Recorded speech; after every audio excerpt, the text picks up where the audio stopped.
I thought you might have got shot this year. Yeah, it is. Yeah. I heard you've been giving some trouble.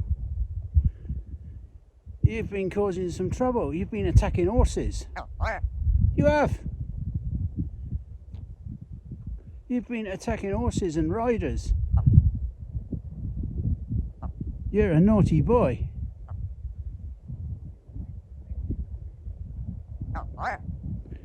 It's no good. I don't know what you got to say for yourself. You're an embarrassment. I think he's wanting to have a go at Pepper. Whoops, there's a car coming, Trev.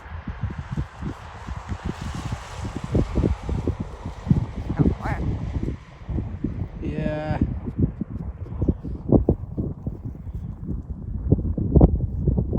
You're a bugger. The Royal Horticultural Society have said we are in crisis. The industry is lacking youngsters coming through.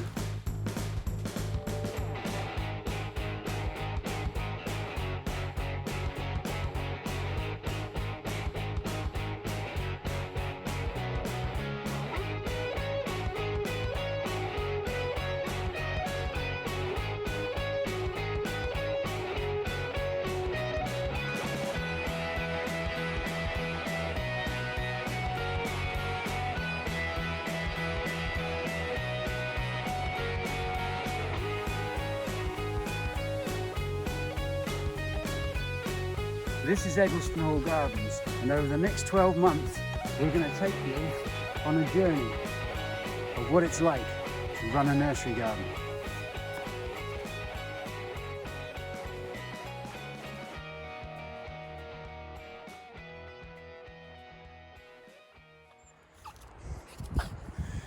Good morning, it is week 51. This is the penultimate, I like saying that word, penultimate episode. So it's a beautiful morning. There's a slight breeze.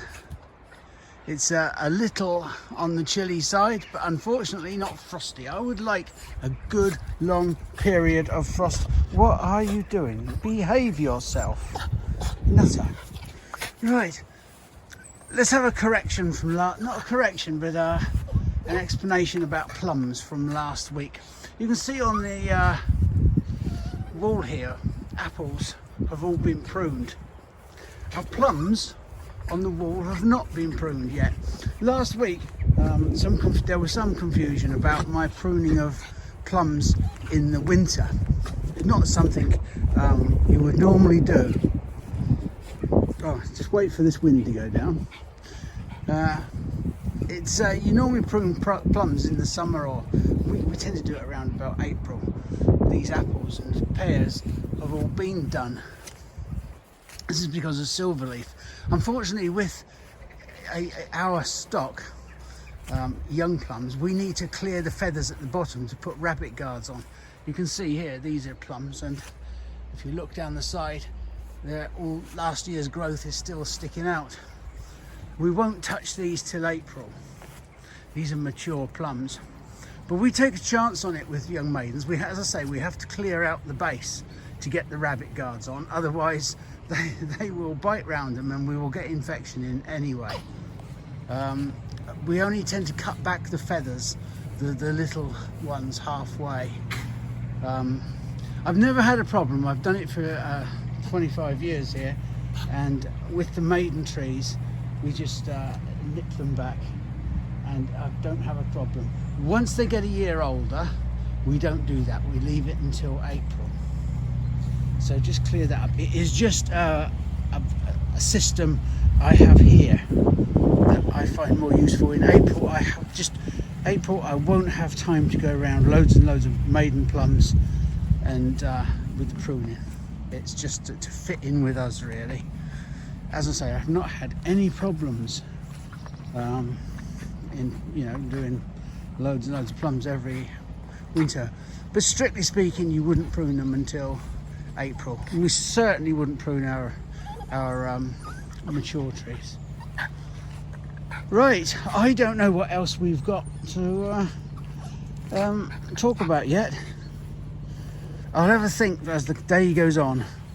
I'm here for 4 days on the trot, so there will be something that we can have a chat about. I suppose it makes sense, really, having said all this about plums, to show you how what they look like after a year. This here is a plum. You can see, well, it's actually a gauge, but we do them the same. You can see where it was stopped last year, and it's broken away to form the head of the tree. Now we would move this over to April now, and there's a lot more branches to be pruned. We would look at the top of it and probably remove about a third to an outward facing bud, to just try and form that lovely goblet shape, that open centered shape that you want. It's really, really important to get that. And we would take out any crossing branches. You don't want branches that in the wind are going to be rubbing, because they're just going to cause abrasion and then disease. But yeah, we do them probably too early, but in the winter, just when they're maidens.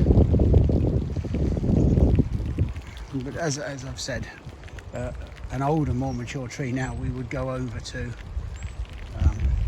spring to summer pruning. That's just with pruner species, stone fruits really.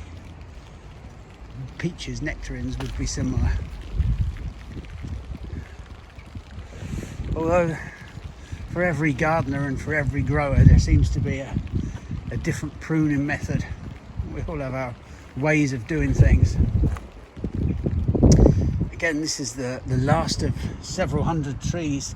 I think I must have about 20 left, 25 left. 2 or 3 pears, a few quince. Quince aren't very popular. 1 or 2 cherries. Again, this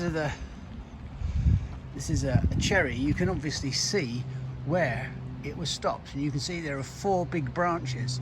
Now I'm going to prune those again, and then each one of those branches in turn should produce 3 or 4. So you carry on like that until it's well, it reaches its genetic size. This is on a cult rootstock, so it's going to grow somewhat smaller than if it was a normal cherry rootstock or an old-fashioned one. Lisa, you know how it works with Malcolm? When he's in the pot shed, the fire's on, he starts with like an artistic shot of the fire to make everyone feel warm and cosy, and then he slowly pans to the people who work here who are far from warm and cosy. So I've been on today processing all their bare root, soft fruit, some of the rhubarbs, and some of the roses as well. And there's absolute mountain of plants at the minute, plants out of every orifice, because we haven't had any electricity in the house today, so I haven't been able to label them. So I've just sort of been banking things up. But what I've got here, you can see here, I've got some sort of, these are some, I call them dog roses, but they're not. The Rosa rugosa, these are Rosa rugosa alba.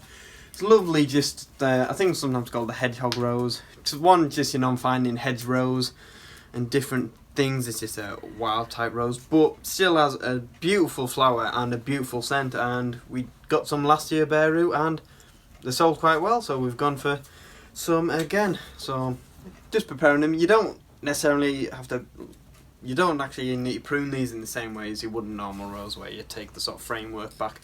These ones, we just left them last year and they came out absolutely fine. But what I am going to do, just say with this one, you see this little bit that's a bit woodier in here, just a bit messier. I'm just going to take that out completely. And then this little bit here that's maybe growing a bit funny, I'm probably going to take that off to there. So just needing a nice framework, because these will get some nice big flowers out on here. And obviously, I think they're all in the bin now, but you get followed up by the rose hips as well with this type. But then all we need to do now is we tend to put the roses into long toms. I don't know whether there is a particular reason for it.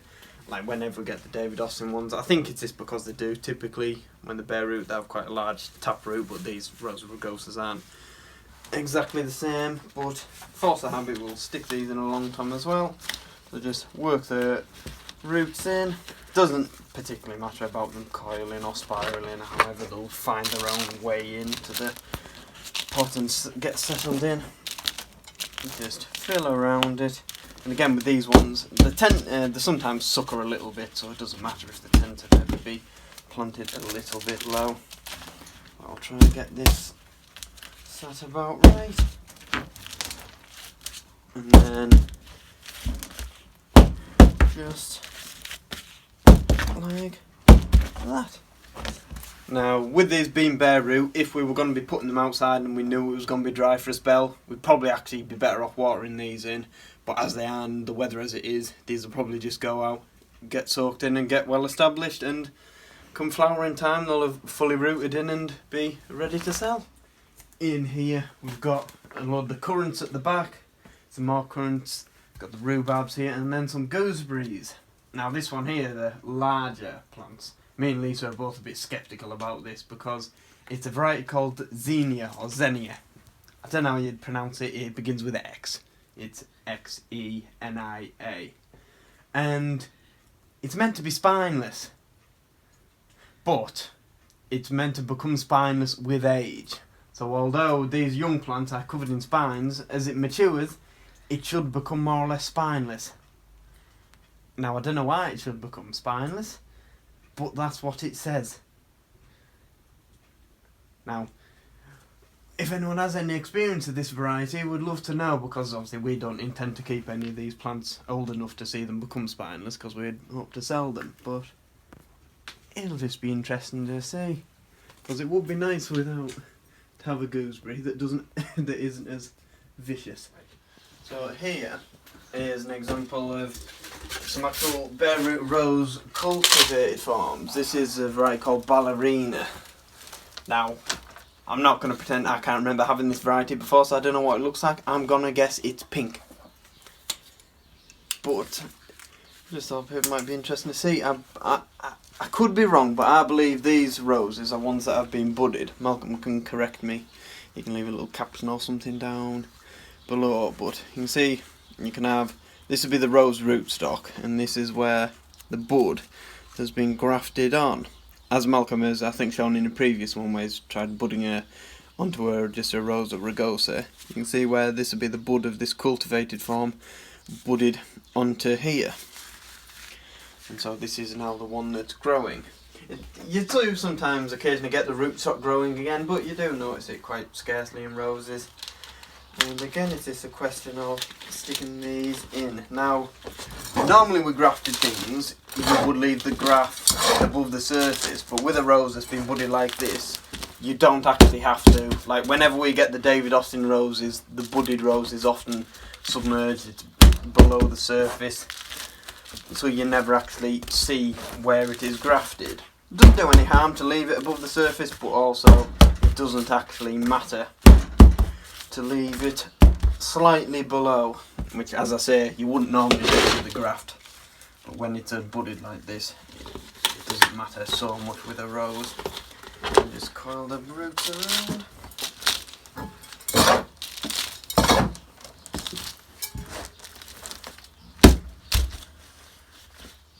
And these are some we've just had to, we got some bare root roses last year from the same place, Parker's, and they were quite successful, so we've just tried an extra couple of varieties as well, and it means we can just have some, and we can do them a little bit cheaper than the David Austin for the tight half, so he doesn't want to buy a David Austin rose as an anniversary present.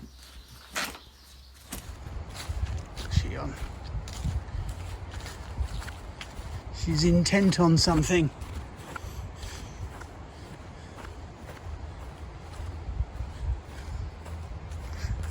What are you looking for, little pet?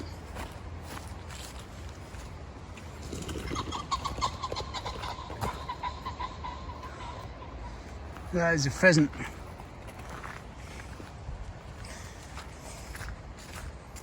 Well done. We don't want to kill pheasants. I just rather they weren't in the garden because they just peck the buds off of all our spring bulbs and spring flowers. But they're also very beautiful.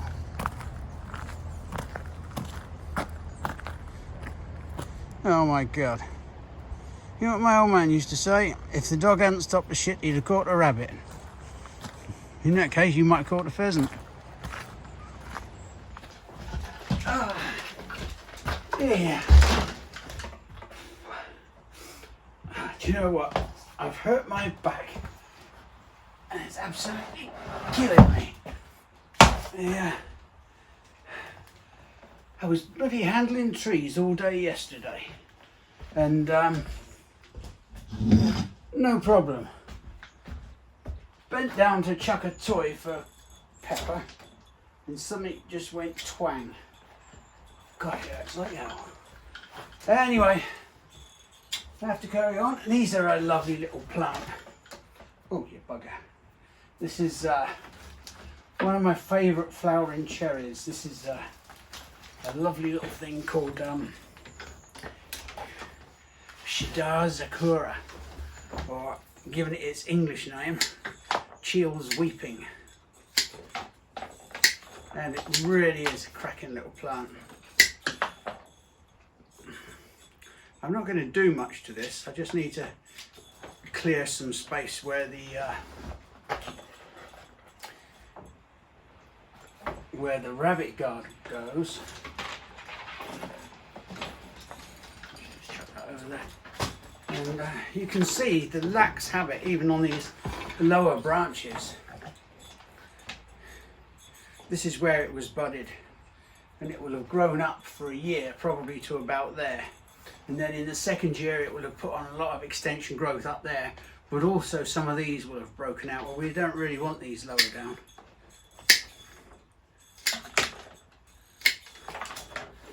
It is, it's a really lovely thing.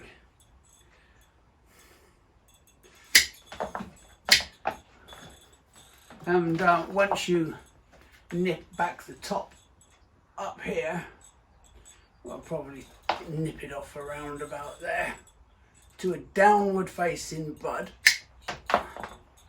So this is going to come down there and these others are going to come out because they'll all try to be the leader and it will just bust out all over.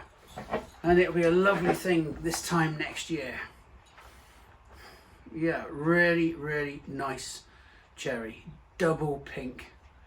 Absolutely covered in flowers in the spring, and not bad autumn colour either. What more could you ask for?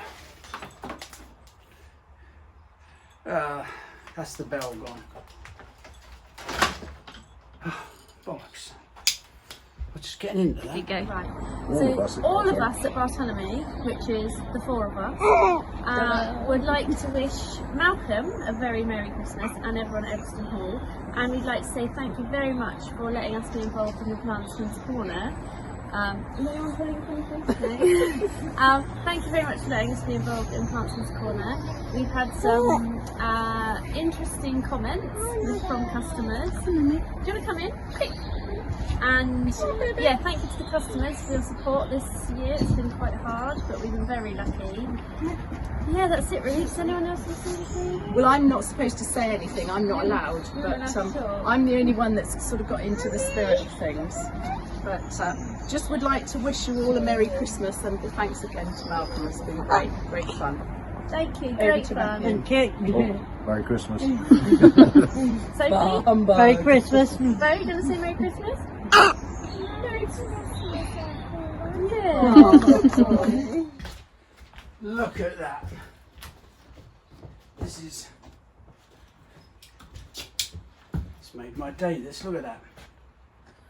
Hot chocolate and mini mince pies. Look, they've even got a little star on the top.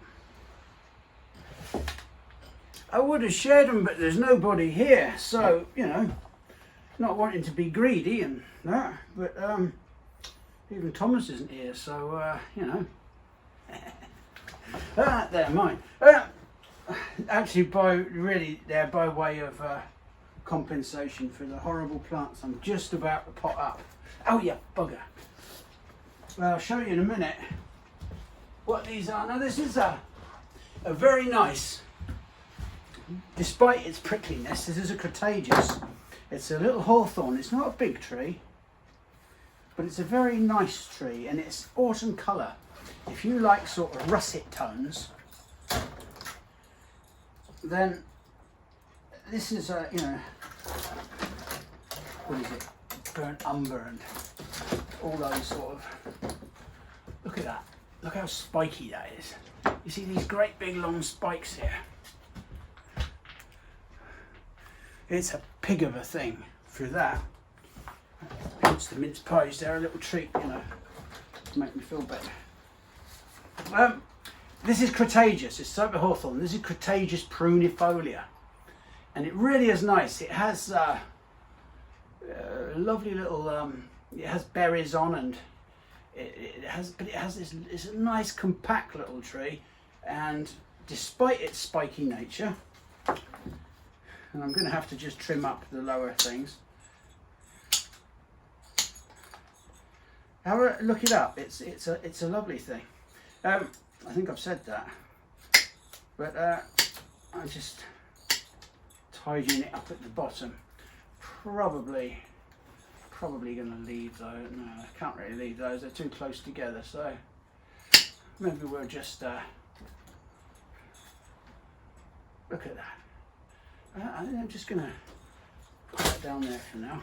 Don't stand on that, Pepper. Here's another little whip. I think we'll just let that one go. It really is. They will penetrate. You know, that. I think we need to. They really need growing up. So you want a nice stem of about 3 or 4 feet. So I'll get that other one back in a minute.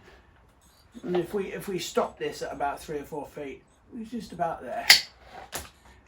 And then the head will start here, and it'll be on a stem, on a trunk.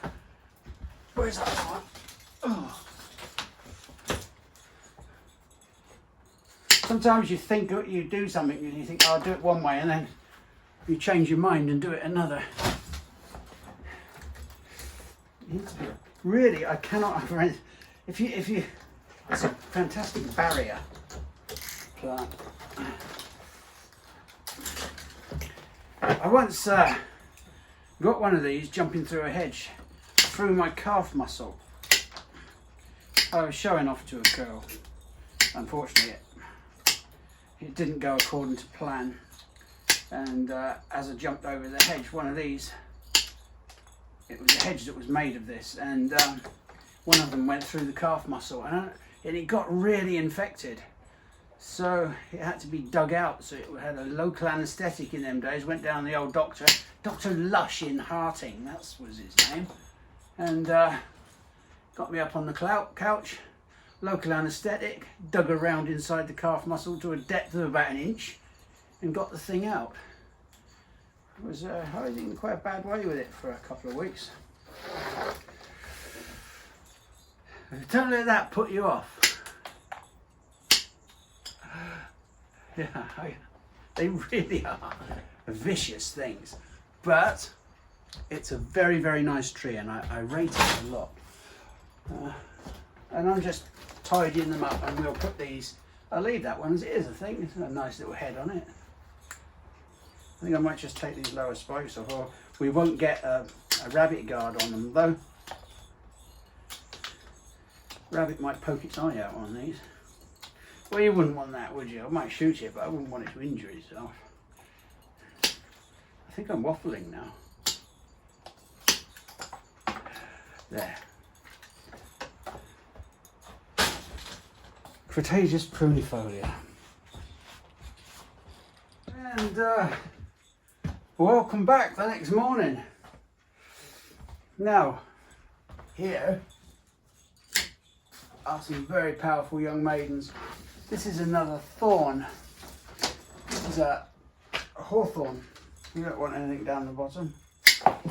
Called Cretaceous Paul's Scarlet. And this is quite a simple job. All we're going to do is cut this very, very powerful maiden. You can see how powerful this is. It's a good 8 or 9 feet tall. We're going to head it back to a size where we want the head of the tree to start. And so that's going to give us bare stem all the way up. And it's hard to say where really. 5 foot, 6 foot. I think I'll probably do it at around about 5 foot. There we are. So the head should start about there. I think for most people, that's it. They're not going to want it as a bush form really, right down the base. You know, where all the branches start down. You want on a Paul Scarlet, you want a nice stem. Strictly speaking, anything between 4 and 6 foot is a half standard, which is what you would call this. Although if it's on a stem, no matter what the height, most people call it a standard. But this is a half standard. A full standard would be between 6 to 8 feet. So we would stop it right up there. So there we go. Now I've got 10 of these boys come down. Just going to trim up the lower branches. This isn't as thorny. Yeah, about nose height.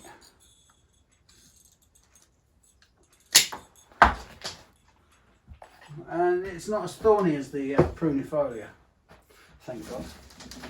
They are beautiful young maiden trees. I'm going to put these, because they're quite vigorous, I'm going to put these into a slightly larger pot. Some of the sorbus and the young whips I've been putting into a pot of about 10 litres. So I think these ones, I'm not going to put them in poly bags. To be honest with you, I would put them in poly bags, but I just haven't got time. I've got a lot of work piling up. Because of the virus, not much staff. And frankly, I can pot up the rigid pots much quicker. And I suppose really they do look nicer. There we are.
vegetables with that, then your body has to work, you know, harder to break down that, so then it's using more energy.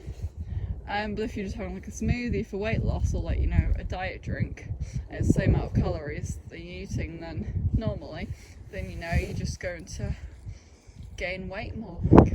I would like the viewers to know that I get this Oh, sorry. for 3 hours on a walk. No, you don't usually. I do. I'm talking at you for a thing. I'm obsessed. You're not gone blushing, it's the sunset on your skin. Soft fruit. Gooseberries, blackcurrants, blackberries, raspberries. We do the raspberries individually. I know a lot of places do them in groups of 5, but you can buy them right throughout the year then, if they're in individual pots. But we're up here for this. Come on then, Tommy. Alright, so as I probably mentioned in the earlier video, we're planning on pollarding this tilia this year. And tilia, the trees that I was just reading up, the sap starts to rise early. So you want to be getting them sort of pollarded, or if you're going to be hard pruning them, sort of end of December, early January up here probably. But end of December if you're in a milder sort of climate. And although it's not ideal, we'd rather be doing sort of pruning like this when it is a cold, frosty day, because when it's wet weather, you're more likely to get fungal problems. But we haven't got any weather like that yet, have we? Nothing. We'll wait till Christmas and it's barely been a winter. Yeah. So what we're going to do, I've already made a bit of a start, is just going to be pruning it back hard. So some of these ones are a bit of a funny shape. I'm just going to be taking these right back. I'm just going to ask Malcolm, would you take this almost flush, or would you leave sort of a little spur on the end? I would leave it, I would do it flush. Do it flush. Personally, but What I'm going to do, it doesn't really matter with this thing. what I'm going to do first, You could,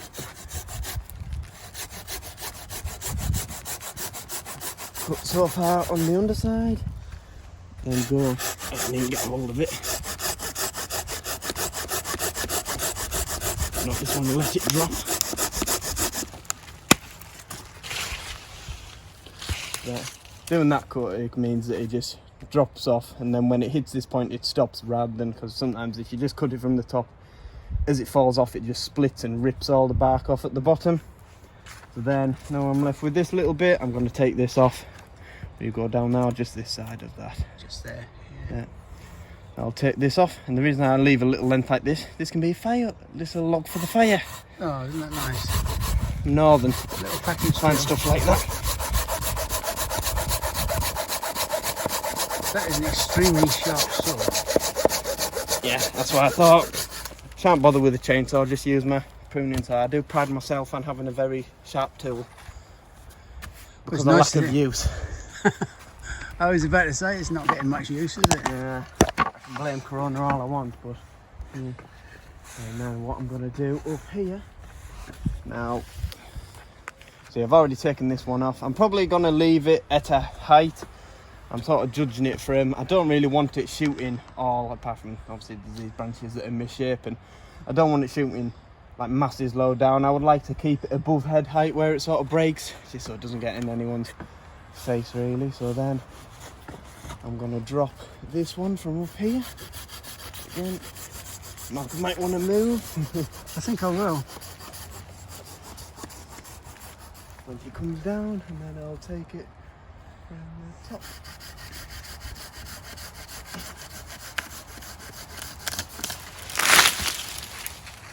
Is that? Yeah. I'll pull it out. No, we did a risk assessment and we established there were risks indeed.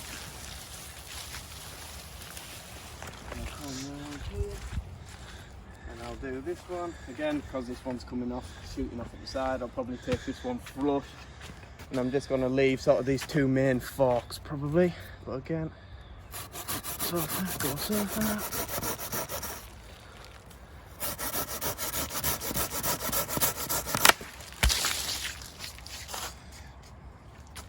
Drop like that.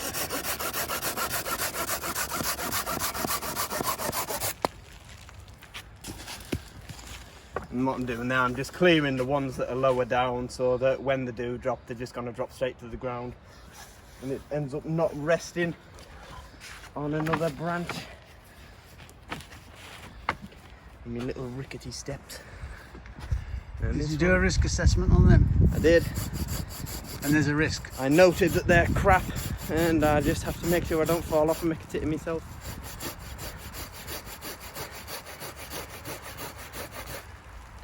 But fortunately, because of coronavirus at the minute, I'm not in prime condition. I bounce more than anything.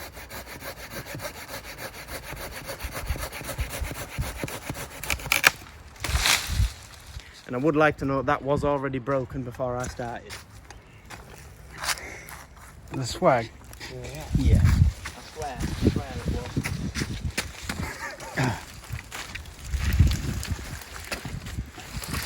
I'm trying to do it one-handed. I thought you'd be used to that. I would say I need to, but I would be lying.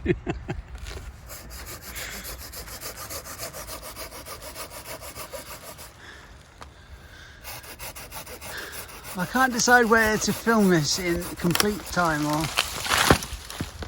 Ow. Oh, that hit your nose end? Yeah, it did.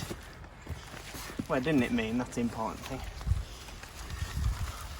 Well, you'll have to, you'll see, won't you, when you've sorted out for the week how much footage there is and whether you, do real time or not. You'll have to decide whether you think you need this extra 15 minutes or whether you want to cut it down. Oh, it's not going to take you 15 minutes, is it? Prune a tree. Oh. They are quite thick, those, you know. Yeah. Right, I'm going to take it down to there, but I'll tell you what I'll do first. It's always best to do it in little stages rather than trying to do loads of bits at once, like a massive bit at once. Takes more time, but it's a fair bit safer. And at the end, it's more exercise. I can see you're quite strong as the wrist, aren't you? We had this conversation. For that task, I'm not right-handed. It's going. Ah, there's another one gone. And another one. Another one bites the dust. Now what I've got left here is the two that the most upright ones. They're the ones that it's just a bit more questionable as to which way they'll fall. I'm going to try drop this one that way. Which way? I'm going to try drop this one heading you'll be all that right. direction, which should about work. I think I might invest in some better steps soon. And the benefit of having a sword is this sharp. I can get away with using it left-handed as well. Even though that is my weaker hand. Is it really? Yeah. Though with every day of coronavirus, it is getting the more stronger.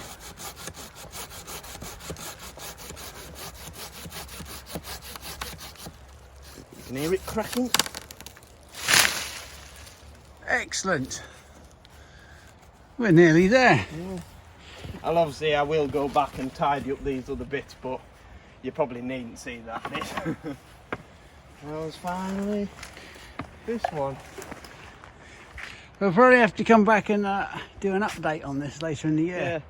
The reason Well, we later thought about next year. doing this is because you can see already all these little bits. Whenever we lift the skirt, there's all these little bits shooting away, and Yeah, and they're nice and they're beautiful Yeah. in bud. from a time at Hillies, they do, like we have our Britsensis willows, they treat this the same way. Yeah. Obviously it puts on nowhere near as much growth as the willow does in a year, but still has the same sort of impact. And I mean, you can see when this is laid on the ground how beautiful the colour is. Yeah. But you were just starting to lose that when it's the canopy's this bloody high up. Yeah. I'll try to drop this one that way as well. I don't think it'll go that way. Yeah, it'd be funny if it comes back on your head, so just carry It on. would. Be like that time when we Paul did that birch and you did drop one on my head. Oh yeah, I forgot about that. If anyone from health and safety is watching, I was wearing a helmet. If any lawyers are watching, I wasn't. I didn't know you had a helmet. Saying it for your sake. And they're blaming me for claiming you now.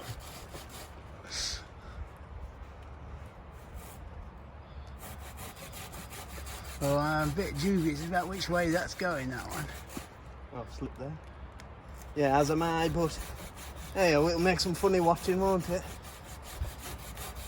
You often see those videos where it comes back and swings and knocks them off the step ladder. Yeah, yeah. I'll just stand back a little bit, I think, on this one.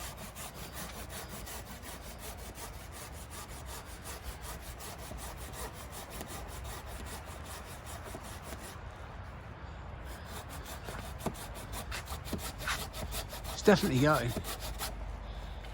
Yeah.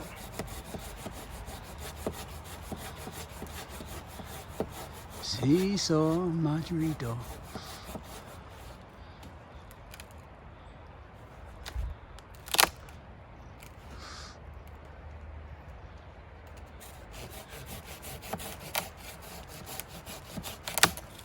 There we go. I told you to go that way. I wasn't worried at all. I'm rather disappointed. So I've taken it down to sort of a decent break up here where there was 2 decent branches, and the same up here. Just leave it where there was a fork in the tree. I know it is slightly annoying me that it's not perfectly level, but I'd rather leave it where there's a decent fork here, and I can already see there's plenty of little buds around here. Well, the garden's on a slope anyway. Yeah, exactly. It's lower the right hand side.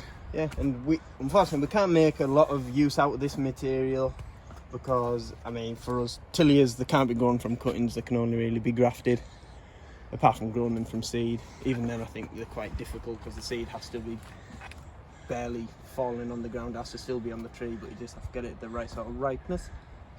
But, yeah, and this is why you often see tilliers as a street tree, because they can be pruned like this. But as people might notice with a load of tilliers, if they're planting street trees, they get a load of this going on at the bottom. One of the things that does make them look untidy, you don't get a nice, smooth trunk. You always get these loads of little breaks at the bottom. But the young growth is very lovely. Young growth is lovely. Flower ranges. This one I don't mind so much, but when you see a normal tilly as a street tree, you get all this horrible stuff at the bottom. It just looks like a load of weeds coming out of it. Flower ranges go crackers over it. They love it. It's just those lovely swollen buds. Yeah. Well done. Yeah. And we'll see how it comes back in the spring. Yeah. Funny if it died, wouldn't it? Yeah. Hey, you killed that birch down there, so no skin off my nose. At least then we're just even. If it does live, I've got a better record than you. The birch had to go. Oh, had to, but you didn't have to kill it, did you? Yeah, you still killed it, regardless of whether it had to be done. It's not dead, it's sleeping. It's still down. It's been bloody dormant for 2 years then. Sleeping. It's a long sleep. There. Bit of a hailstorm.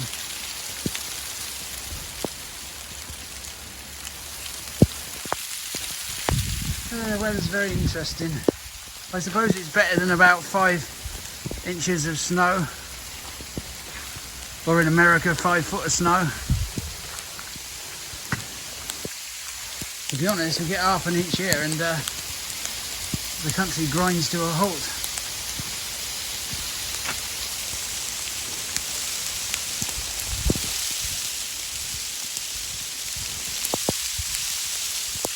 Yeah. Rabbits will even get in to the potting shed. Look at these look at these. You see how they've been chewed off right at the base. They've just chewed off the bark.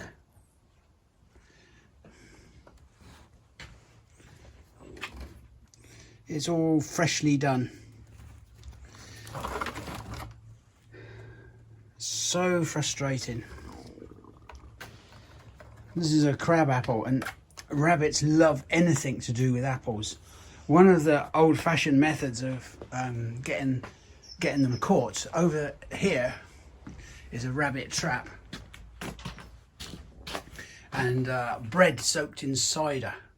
You can use that. It's quite effective. Or if you've got some grain, soak it in cider. It sort of really attracts them. They love this. This is a crab apple. There's just something in apple trees or malus that they really like, and they always go for them first. Them and hollies, and then everything else afterwards, but that seems to be their favourite little feast. Bastards. Do you have anything to say or not? Do you have anything to contribute? No. Yeah, there's just a message to say to everyone watching. Thank you very much for watching the videos throughout the years, and thank you for all the lovely comments. And Merry Christmas and Happy New Year to everyone. Let us hope 2021 isn't as much of a shit show as this year. And yeah, our Christmas tree, well, we have 4 Christmas trees in our household. We have the real one outside and 3 fake ones. I can't be doing with a real Christmas tree indoors, to be honest. But yeah, just thank you very much for watching, and take care everyone. Stay safe. God, this is a long bugger. Yeah. This is a flowering cherry. Obviously a weeping one. I believe this is Yellowensis Ivensii. If I could read Jeff's label. Let's get them out first.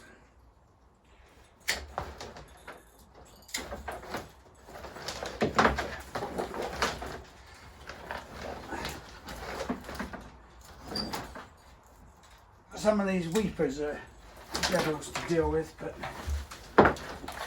I actually like a weeping plant, especially the cherries, because I think they add movement to a garden, and a bit of grace.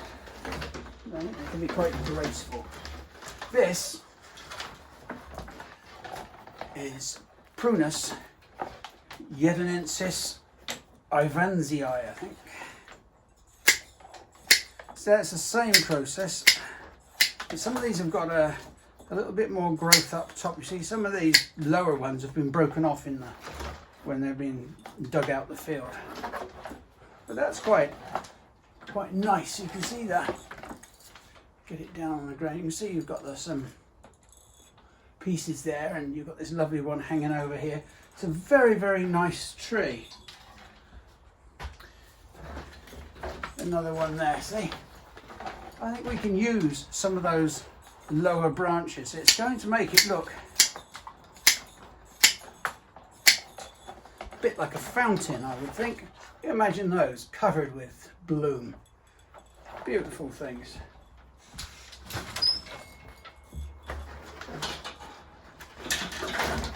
Yeah, we'll deal with those in a bit.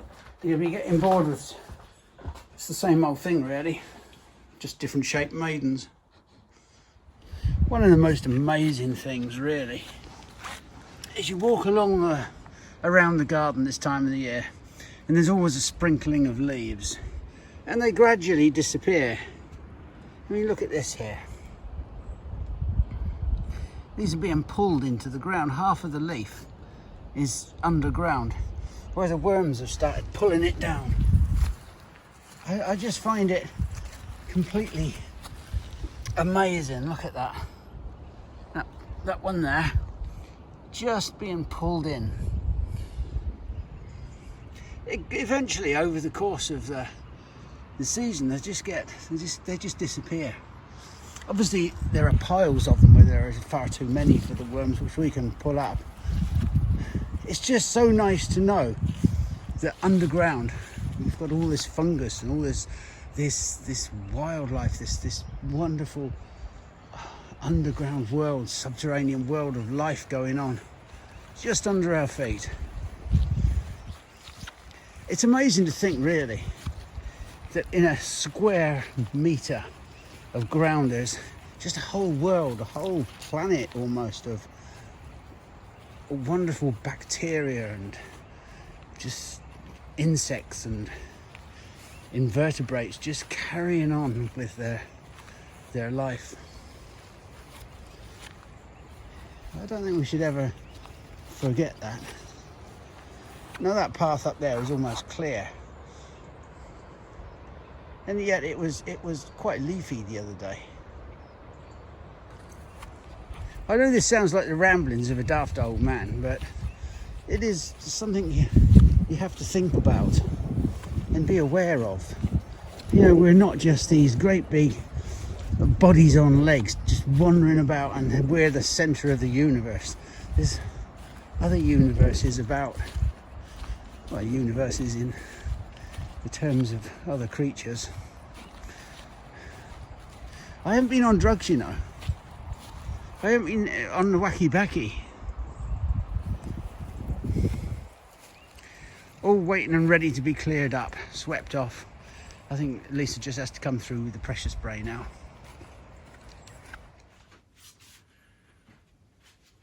You catch me in my underwear. Well, not so much in my underwear as in my pyjamas with the dangly bits on. Right, excuse me. Just picked up a handful of cards on the way back, and I thought I would like to say and wish everybody a really happy Christmas from all of us. But thank you for the cards. A lot of people have sent us cards. There's one here from Jackie, who's, I believe, Amanda is going to read a poem, or has read a poem of hers.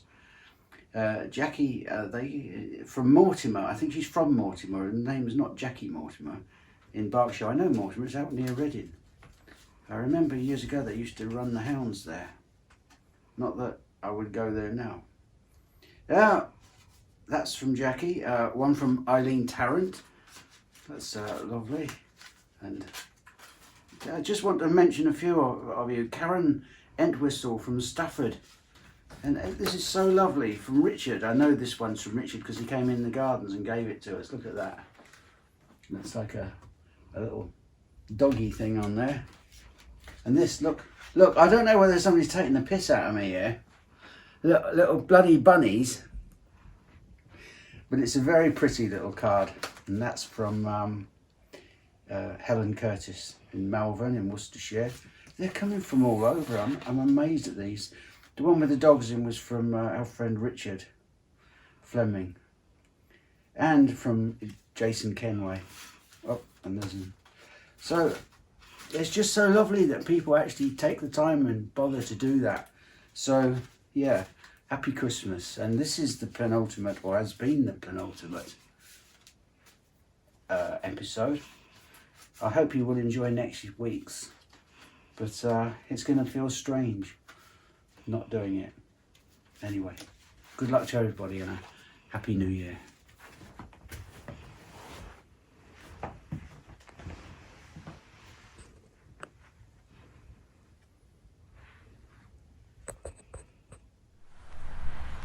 Well, it's only a few days to Christmas, and I think for most people this year Christmas isn't going to be perhaps quite as Christmassy as it has been on previous years, but we've been really grateful for the messages and things people have sent us.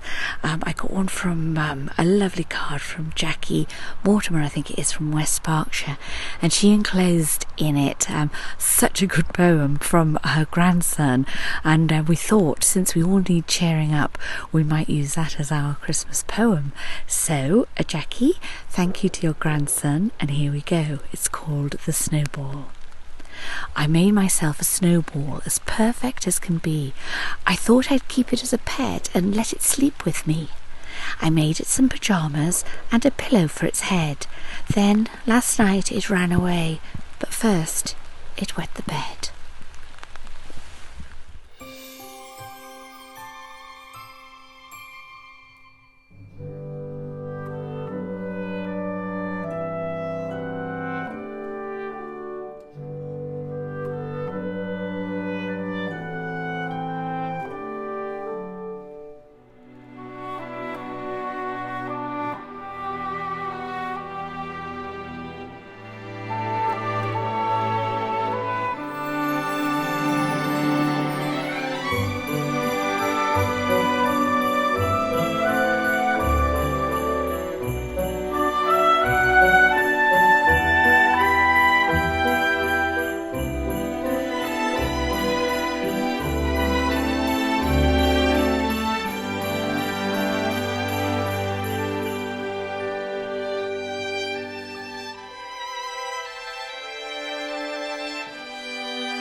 Hello, my little cat and I would like to wish you a very, very Merry Christmas.